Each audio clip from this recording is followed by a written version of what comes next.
Personally, I don't think any guy should cross 30, 32. By 32, it's already late. You shouldn't. There are abundant of good women everywhere. Abundant of good Christian women everywhere. When I met my wife, there was no emotional spark. I was not excited. I liked her as a person. Watch out for people that say, I love you, I don't know why.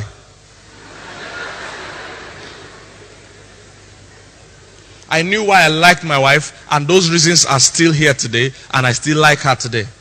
That is important. Because the guy that tells you, I love you, I don't know why, the day he's going to change his mind and say, I hate you, he will say it for the same reason. I don't know why. I just don't know why. I'm just tired. That is the sick. Now listen, have you noticed that in the days of our fathers, they didn't marry based on emotion? Hope you know that. Oh, they didn't. Those days they married for basic things. For instance, they checked character. In fact, they didn't only check character, they would go and investigate your family. Am I correct?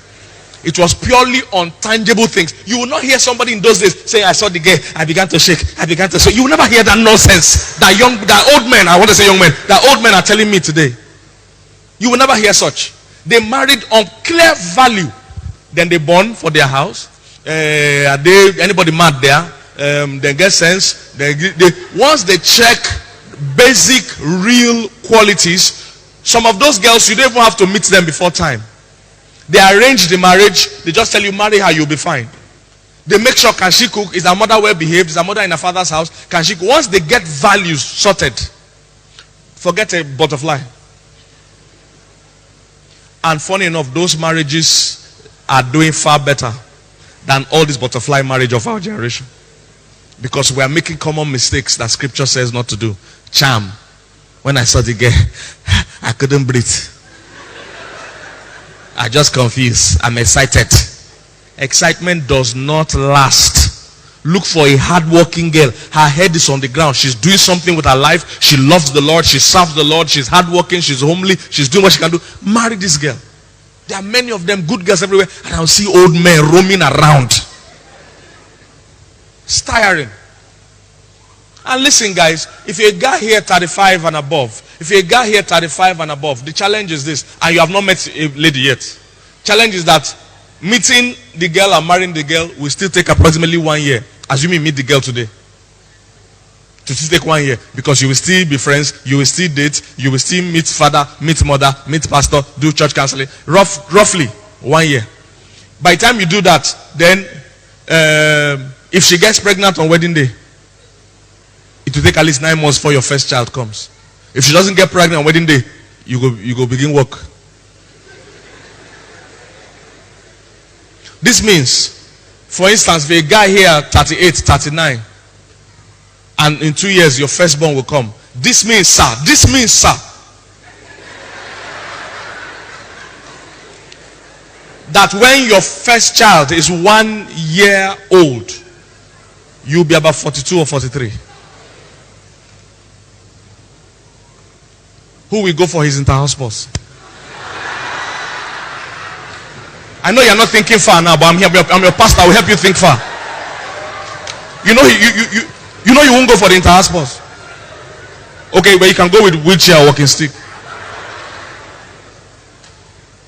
Because you're not thinking far now. You're walking about posing, looking for butterfly, looking for charm. Meanwhile, there are good girls everywhere around you, but you cannot see. You're waiting for this dream girl that you watch in movie. That doesn't exist. That doesn't exist. Many of these guys have not faced the reality. I have them in this church. I have 40-year-olds, single men roaming around in this church. Some of them have become serial daters. Champion daters. They date all the new girls in church. They are daters. They never marry, just date.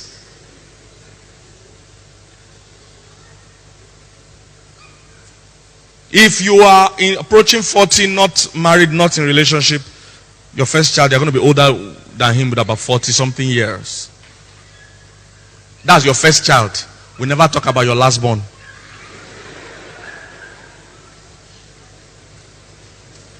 We never talk about your last born. The implication is this also. You will be paying school fees when you might have stopped working. The worst thing you can do to yourself as a man is to be paying heavy bills when you are not earning heavy money. Some of you here, you have parents that are retired now. You know what's up. The money you make at that age or at that level is just for you to barely survive. You can't be bearing bills like rent or school fees. And who knows how much school fees will be by that time. Because when we were young, primary school was free. Today,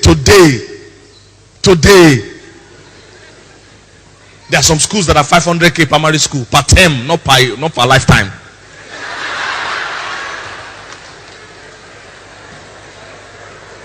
So their old brother.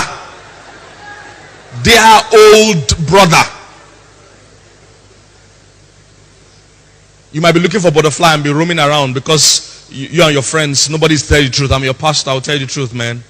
You are running out of time. You can't afford the messing up the time you are doing. You can't afford it. Chairman Beard Gang.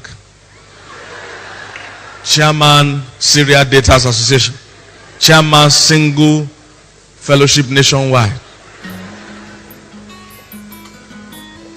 For something. It's time to marry.